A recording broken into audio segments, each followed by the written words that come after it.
വനം വകുപ്പിന്റെ ആന സംരക്ഷണ കേന്ദ്രത്തിലേക്ക് മാറ്റാനാണ് സർക്കാർ തീരുമാനമെന്ന് വനമന്ത്രി എ.കെ. ശശീന്ദ്രൻ. മറ്റു വഴികളെക്കുറിച്ച് ആലോചിക്കാതെയല്ല ഈ തീരുമാനമെന്നും മന്ത്രി പറഞ്ഞു.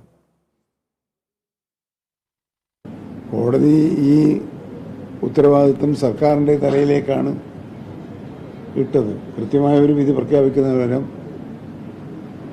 പറഞ്ഞിട്ടുള്ളത് സർക്കാർ തീരുമാനിക്കട്ടെ. അപ്പോഴും സർക്കാർ തീരുമാനിക്കുന്നതിനും ഉപാധിയുണ്ട്. ഒന്ന് കൂട്ടിലടക്കാൻ പാടില്ല, രണ്ട് പറമ്പിക്കുളത്തേക്ക് കൊണ്ടുപോകണമെന്നില്ല.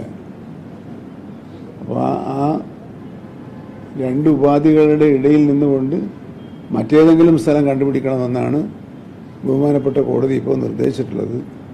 തീർച്ചയായും കോടതി വിധി അനുസരിക്കേണ്ട ബാധ്യതയുള്ളതുകൊണ്ട് തന്നെ അനുയോജ്യമായ സ്ഥലമുണ്ടോ എന്ന് പരിശോധിച്ച് അത് സംബന്ധിച്ച കോടതിയെ വീണ്ടും ബോധ്യപ്പെടുത്താൻ എന്തെങ്കിലും നിയമപരമായ സാധ്യതയുണ്ടോ എന്ന കാര്യം കൂടി നമുക്ക് പരിശോധിക്കേണ്ടതായി വരും എന്നാണ് തോന്നുന്നത്.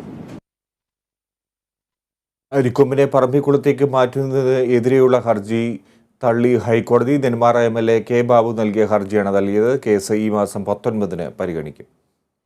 അരിക്കൊമ്പൻ ജനവാസ മേഖലയിലെത്തുന്നത് തടയുകയാണ് സർക്കാർ ചെയ്യേണ്ടതെന്നും ജനപ്രതിനിധികൾ എന്തുകൊണ്ട് സർക്കാരിന്റെ വീഴ്ച ചോദ്യം ചെയ്യുന്നില്ലെന്നും ഹർജി പരിഗണിക്കവേ കോടതി ചോദിച്ചു. അരിക്കൊമ്പനെ കൂട്ടിലടയ്ക്കാൻ കഴിയില്ലെന്നാണ് ഹൈക്കോടതി നിലപാട്. പറമ്പിക്കുളമല്ലാതെ ആനയെ മാറ്റാൻ അനുയോജ്യമായ മറ്റൊരിടമില്ലെന്നും കോടതി വ്യക്തമാക്കി.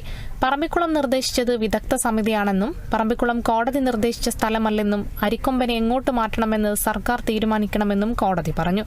ആനയെ ഇടുക്കിയിൽ നിന്നും പറമ്പിക്കുളത്തേക്ക് കൊണ്ടുവരുന്നതിനെതിരെ വാഴച്ചാൽ ഉൾപ്പെടെയുള്ള മേഖലയിൽ പ്രതിഷേധം തുടരുന്നതിനിടെയാണ് പുനഃപരിശോധനാ ഹർജി തള്ളിയത്. അതേസമയം കോടതി വിധി നടപ്പിലാക്കാൻ കഴിയില്ലെന്ന നിലപാട് ഒരു ഘട്ടത്തിലും സർക്കാർ സ്വീകരിച്ചിട്ടില്ലെന്ന് വനമന്ത്രി എ.കെ. ശശീന്ദ്രൻ പറഞ്ഞു. മറിച്ച് നിയമപരമായ നടപടികളിലൂടെയല്ലാതെ കോടതി വിധികളെ കാണാനാവില്ലെന്ന നിലപാടാണ് സർക്കാർ സ്വീകരിച്ചതെന്നും മന്ത്രി കൂട്ടിച്ചേർത്തു. ജനങ്ങളുടെ ആശങ്കയും വന്യജീവികളുടെ സുരക്ഷയും പരിഹരിച്ച് മുന്നോട്ട് കൊണ്ടുപോകാനുള്ള മാർഗങ്ങളെക്കുറിച്ചാണ് സർക്കാർ നാളിതുവരെ ആലോചിച്ചിട്ടുള്ളതെന്നും അദ്ദേഹം പറഞ്ഞു. Kerala vision news, Kochi.